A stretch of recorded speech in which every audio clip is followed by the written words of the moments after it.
여러분들 안녕하세요. 성실한TV 염현석 회계사입니다.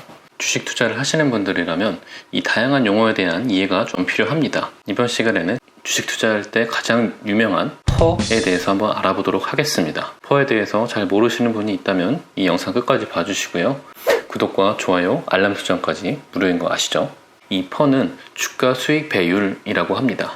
이름을 보면 알 듯 말 듯한데요. 제가 차근차근 한번 설명드리도록 하겠습니다.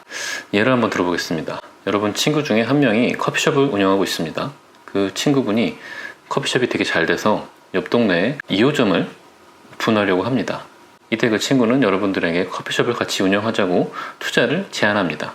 이때 여러분들이라면 어떤 판단 기준을 갖고 계신가요? 가장 먼저 떠오르는 생각은 내가 이 돈을 갖고 은행에 예금했을 때 연간 이자를 얼마나 받을 수 있을까를 고민할 것 같습니다. 근데 은행을 벗어나면 벗어날수록 위험은 증가하니까 이 위험을 감수하고서라도 적절한 대가를 얻는다면 그때는 카페에 대한 투자를 고민해 볼 수 있을 것 같습니다.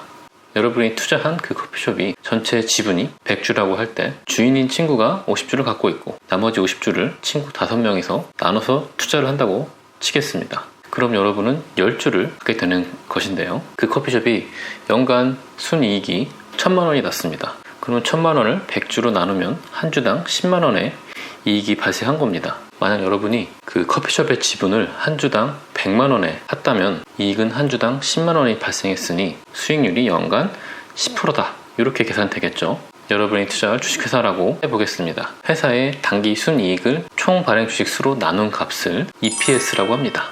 이 실무적으로는 이 계산하는 방법이 좀 복잡한데 직접 계산할 일은 거의 없으니까 그 용어의 의미만 이해하시면 충분할 것 같습니다. 이 EPS는 회사가 1년 동안 얼마나 장사를 잘했는지를 보여주는 지표입니다. 투자 대상 그 회사가 EPS를 꾸준히 발생시키고 계속 증가하고 있다면 그건 좋은 신호입니다. 다만 투자하는 회사만 볼 것이 아니라 그 회사의 경쟁 회사 그리고 회사가 속한 산업의 산업 평균 이런 것들을 같이 비교해야 내가 투자할 회사의 EPS가 어느 정도 수준에 있구나 라는 걸 좀 판단해 볼 수가 있습니다. 다시 퍼로 돌아오겠습니다.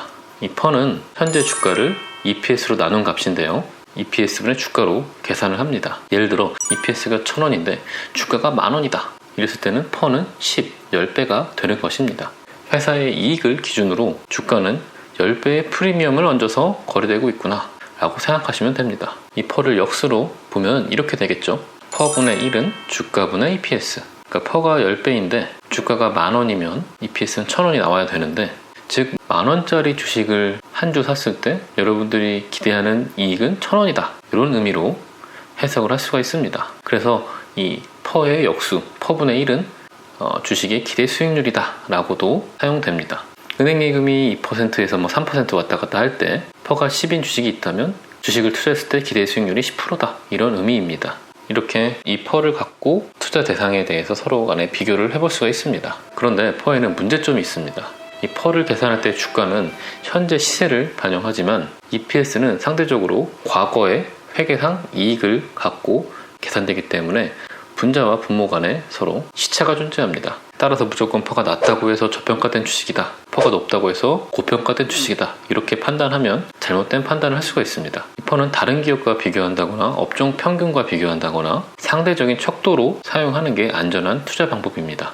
마지막으로 퍼의 활용법에 대해서 좀 말씀드리도록 하겠습니다. 지금 말씀드린 방법이 절대적인 방법도 아니고요. 퍼에 대한 여러 견해 중에 일부만 말씀드리는 거니까 참고하시기 바랍니다. 주식시장이 대세 상승장에 있는 경우에는 대부분의 주식의 퍼가 높을 것이고 이때는 상대적으로 낮은 퍼의 주식을 찾아서 투자하면 수익을 낼 수가 있습니다.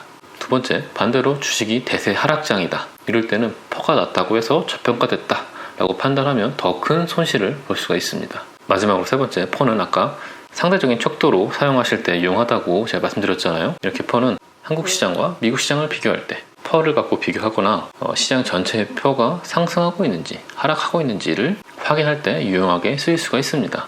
오늘은 퍼와 EPS에 대해서 제가 설명드렸고요. 쉽게 설명드리려고 하다 보니까 제가 설명드린 것 이외에도 더 많은 이야기가 사실 있습니다. 기본적인 개념 이해 목적으로 제가 좀 쉽게 설명드린 부분도 있어서 이 점 고려하시길 바라고요. 궁금한 사항 있거나 앞으로 이런 것도 설명해줬으면 좋겠다 라고 싶은 내용이 있다면 댓글 남겨주시고 저는 또 다음 영상에서 뵙도록 하겠습니다.